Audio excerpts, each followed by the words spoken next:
Hello children, welcome to our online lesson. Сәлеметсіздер ме балалар? Онлайн сабағымызға қош келдіңдер. Smiles to he, she, can, can't. Lesson 6. Екінші сынып оқушыларына арналған Smiles оқулығы. He, she есімдіктері мен can, can't етістіктерінің қолданылуы. He, she, can, can't. Grammar rule. Examples. Грамматикалық ереже, мысалдар. I can swim. Мен жүзе аламын. They can speak English. Олар ағылшын тілінде сөйлей алады. She can ride a bike. Ол велосипед жүргізе алады. Remember, you need to add the infinitive after can. Can етістігінен кейін infinitive қолданамыз. I can swim. Swim етістік болып саналады. I can swim. Мен жүзе аламын. You can run fast. Сен тез жүгіре аласың. She can ride a bike. Ол велосипед жүргізе алады. We can speak English. Біз ағылшын тілінде сөйлей аламыз. They can play the guitar. Олар гитарада ойнай алады. Be careful. Абай болыңдар. Яғни біз can етістігінің кері формасын жасаған кезде қысқартып немесе толық формасын қолдана аламыз. For example, мысалы, I can't drive a car. Мен машина жүргізе алмаймын. I cannot drive. Көріп тұрғандарыңдай, can't етістігін cannot деп қолдануға болады. Can they speak French? Олар француз тілінде сөйлей алады ма? No, they can't. Жоқ, сөйлей алмайды. Can they speak French? Олар француз тілінде сөйлей алады ма? No, they cannot. Екі жауапта да дұрыс аударуға болады. Бірінші жағдайында they can't қысқартылған формасында тұр. They cannot толық формасында тұр. We say, we don't say. Сұрақ құрастырған кезде дұрыс құрастыруға бейімделеміз. Can you swim? Сен жүзе аласың ба? Yes, I can. Я, мен жүзе аламын. Not. You can swim? Яғни, бұл құрастырылған сұрағымыз дұрыс емес. Бұлай құрастыруға болмайды. You can swim. Yes, I swim. Бұлар қате жазылған сөйлемдер. Can she ride a bike? Ол велосипед жүргізе алады ма? Yes, she can. Я, жүргізе алады. Бұл сұрағымыз дұрыс құрастырылған. She can ride a bike? Yes, she ride. Бұлар дұрыс құрастырылмаған сөйлемдер. You use can at the beginning of a normal question, so you say can plus pronoun plus infinitive. Can етістігін сөйлемнің басына шығарып, одан кейін есімдік қолданып, содан соң етістік қолданамыз. Сол кезде біздің сұраулы сөйлеміміз пайда болады. If you want to show a surprise, you can say pronoun plus can plus infinitive. Егер біз таңғалғанымызды білдіргіміз келсе, онда есімдік, can және одан кейін infinitive қолданамыз. Where does it go? Find the activities and write them in the correct boxes.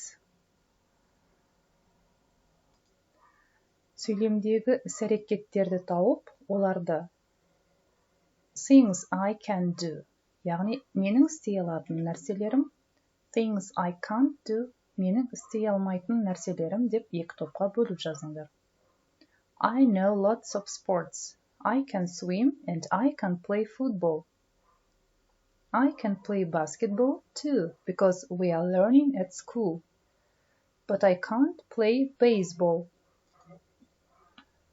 We don't have baseball lessons at my school. What else can I do? Well, I can't speak German or French, but I can speak English, of course. Now, let's divide the activities into can do and can't do. I can swim. To the first column. I can play basketball. And I can speak English. Жарайсыңдар балалар. Енді нені істей алмаймын? I can't play baseball. I can't speak German. We can use can and can't to talk about abilities in the present. Сонымен балалар can және can't етістіктерін біздің мүмкін қолымыздан келетін істей алатын заттарымызды айтар кезде осы шақта қолданамыз. Let's read and match. I can jump like a frog. Boing, boing. I can swim like a fish. Splish, splish. I can sing like a bird. Tra-la-lee.